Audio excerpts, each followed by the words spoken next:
Whether you think it's the second coming of Christ or a piece of garbage, pretty much everyone in the anime community has seen or at least has an opinion on Neon Genesis Evangelion. It's a classic show that did a lot in shaping what anime has become today, and there are no shortage of people on the internet with their own theories of what the show means. So today I wanted to throw my hat in the ring and take some time to talk about the two conflicting philosophies present in Evangelion, how they present themselves, and how they clash. It's already been said that existentialism plays a part in Eva.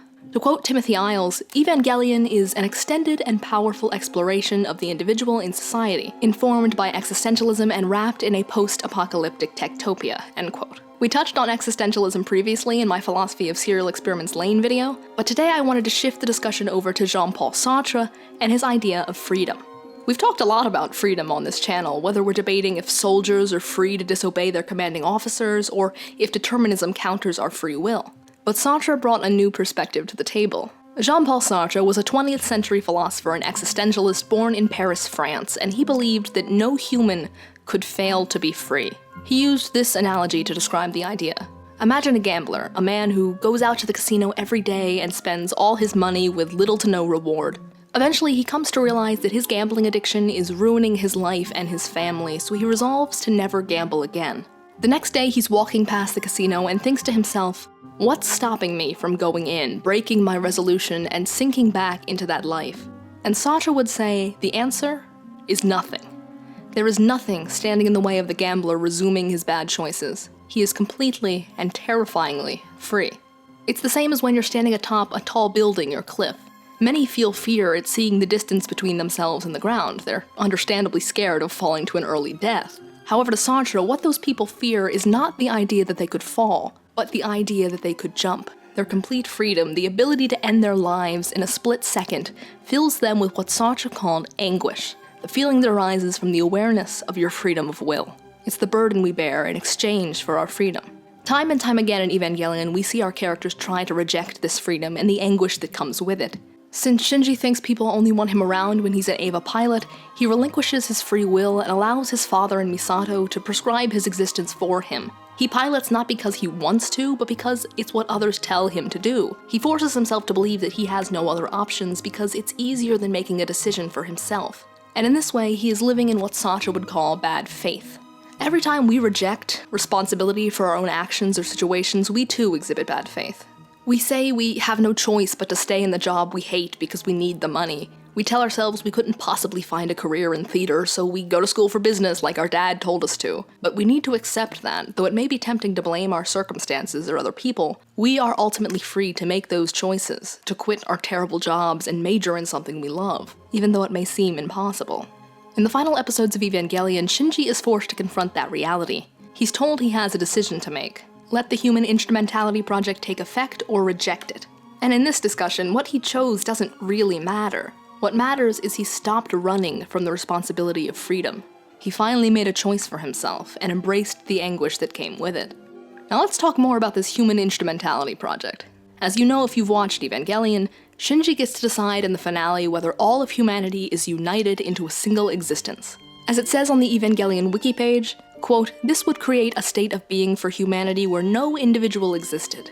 Even identifying this being as a conglomerate would be incorrect, since there would be no such concept as an individual, unquote. When Shinji asks what will happen to him in the original episode 26, his father and Misato reply with, quote, the things that form you are your own mind and the world surrounding yourself. Because you have no existence but yourself, you can't figure out your own shape. By cognizing the difference between yourself and others, you form the image of yourself, unquote. So what does that mean? Well, this is the founding principle of structuralism. Structuralism actually originated not in the field of philosophy, but the field of linguistics, when Ferdinand de Sassure, a linguist from Switzerland, developed the field of semiotics.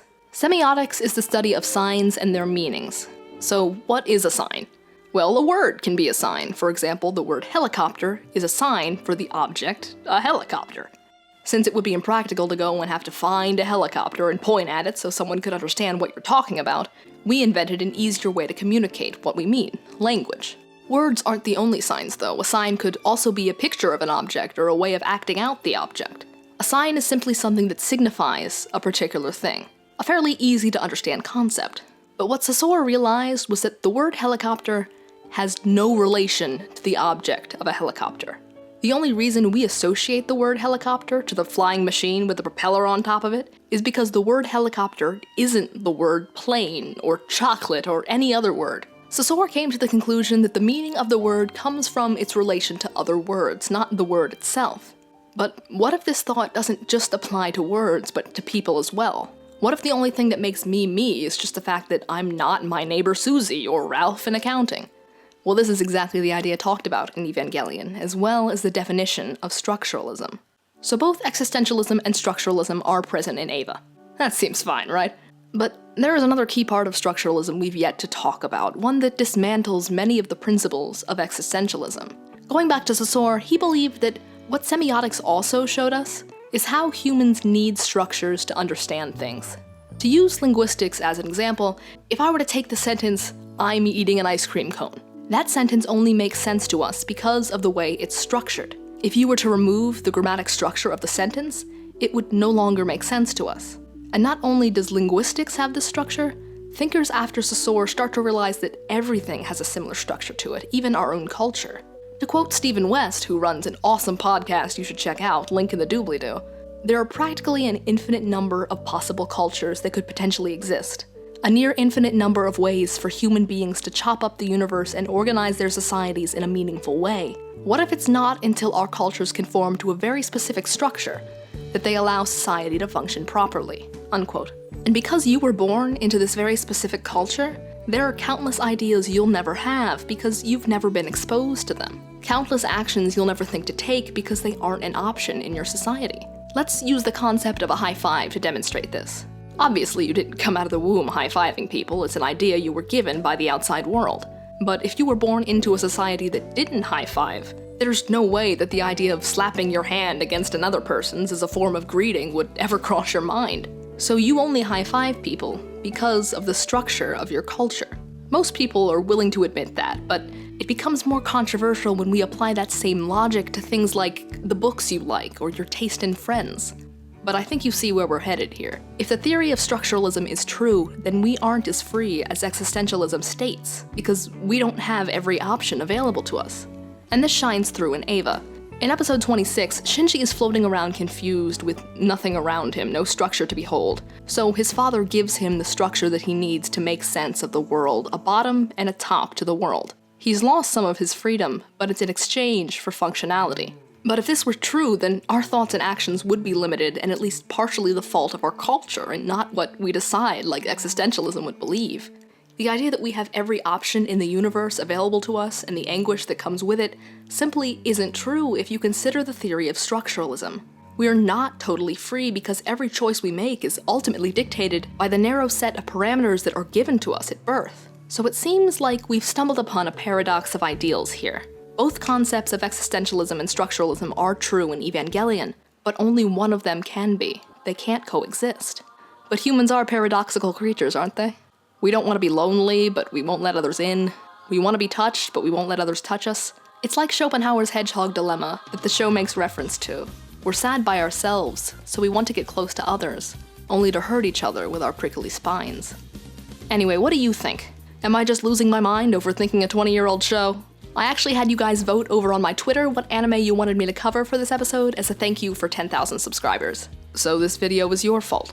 In other news, I have a Patreon now! Thank you so much to all these lovely people who have already signed up, you guys are wonderful. As always, if you want to know more about the topics discussed in this video, I've left some links in the doobly-doo as well as some reading recommendations. Like, share, and all that jazz, and I'll see you guys next week. For real this time. Goodbye. Okay, the penguin though. I have a serious question about the penguin. Is he a metaphor for humanity because even after his home was destroyed by the second impact, he was able to adapt and live on? Or is he just a cute animal made to sell merch? Probably that.